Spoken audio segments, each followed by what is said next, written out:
Всем привет! Меня зовут Анна, и я профессиональный преподаватель русского языка. One of my followers asked me to make a series of videos about the cases, and that's what we are going to do here and now. There are only two mental activities that you need to perform in order to choose the right case. First, you have to understand the function, recognize the situation where you're supposed to use this or that case. And the second activity is that you just have to memorize the endings and use them automatically or as quickly as you can. In every video of this series, I'm going to explain you just one function of a particular case, and we are going to practice this particular function. When you watch the whole series, you will get familiar with all the functions of using the case. Therefore, you'll be able to recognize them and use them correctly in your speech. We'll have a lot of practice. Grab a pen and a paper, fasten your seatbelt, and we are heading to the most difficult topic in Russian grammar, cases. I'd like to start with dative today. As experience shows, most students make mistakes with this case. Let me also introduce you one of the words that we are going to use in this series, and this word is причина. Let's listen to the song. It's a famous Russian song when a guy describes 5 reasons of why is he depressed. Let's listen a bit of it.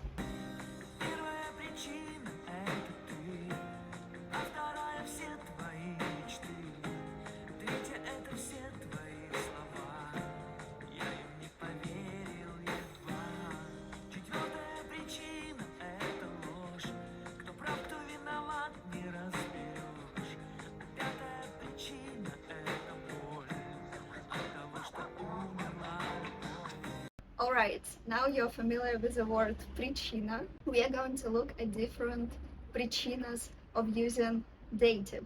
And in this video, we'll look at only one of them. So, первая причина.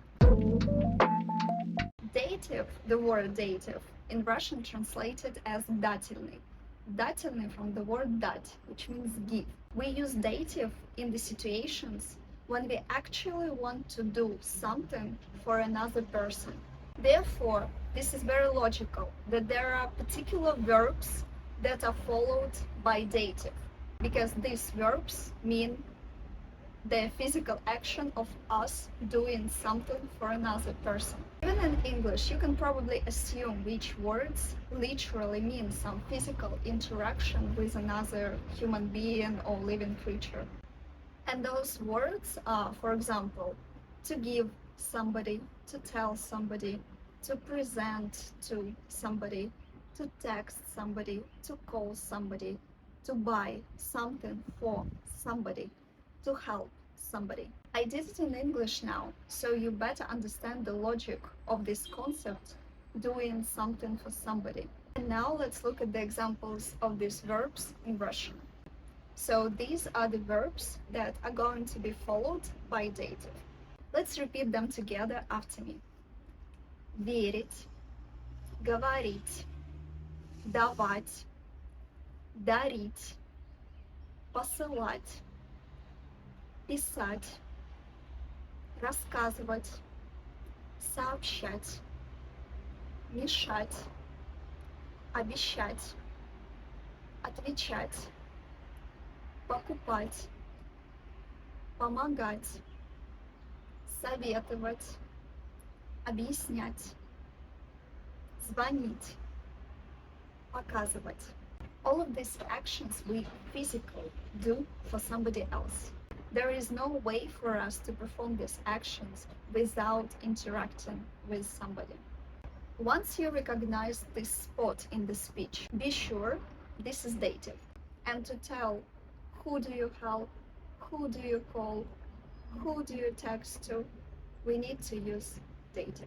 These are the endings of dative. Take a screenshot or write them down, because in the further activities we are going to need them. You're supposed to learn it by heart, but if you haven't done it yet, just make sure you have it in front of your eyes. Once you recognize the spot of using the dative and you remember the endings, there is no any other difficulty. It's like crossword or puzzle that you're doing in your childhood.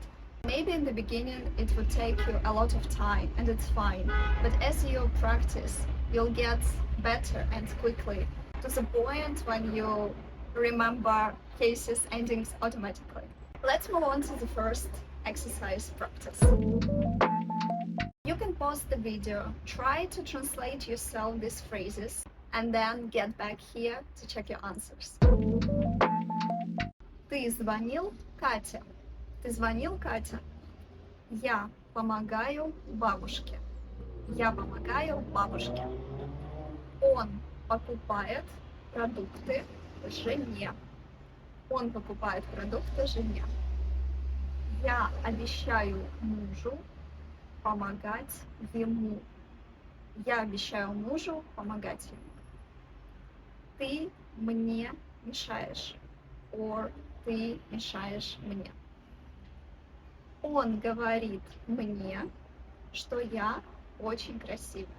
Он говорит мне, что я очень красивая. Я не верю тебе. Я не верю тебе. Она подарила Лене классный подарок. Она подарила Лене классный подарок. If you translated a sentence slightly different, maybe it is also correct. Maybe you just used the synonym. Just make sure you used dative right. If you have any doubts, any questions, just leave me your question in the comments and I'll get back to you. In this exercise, you need to use the right pronoun. The first sentence shows you what the subject is. Is it she? Is it he? Is it they? And depending on this, you have to choose the right pronoun and put it in the dative. Pay attention on the verb. Again, you can pause the video and come back here in 3, 2, 1. Она любит музыку. Хуан подарил пластинку ей. Or another version, Хуан подарил пластинку Анне. So you can use pronoun or the noun. Ахмед любит читать. Самир подарил книгу ему. Самир подарил книгу Ахмеду. Моя сестра изучает русский язык. Я подарил словарь ей. Я подарил словарь моей сестре. У Марты нет ручки. Я дал ручку ей. Я дал ручку Марте. У Карлоса нет конверта. Я купил конверты ему. Я купил конверты Карлосу. Нина хочет пойти в цирк. Мы купили билеты нам и ей. Мы купили билеты нам и Нине. Преподаватель проверяет тетради. Я дал свою тетрадь ему. Я дал свою тетрадь преподавателю. Or actually, it also can be ей if преподаватель is a woman. Can be both. Мария потеряла шарф. Я дала ей свой шарф. Я дала Марии свой шарф. Here we have to change to Maria because if the word ends on iya, we change it for I. And the last task to do, the same activity. You have to use pronoun. Is a pronoun or name of the person. You can do both. And we are going to check it in 3, 2, 1. Максим и Лена – брат и сестра. Максим всегда помогает Лене, а Лена Максиму. Максим всегда помогает сестре, а Лена брату. Максим всегда помогает ей, а Лена ему.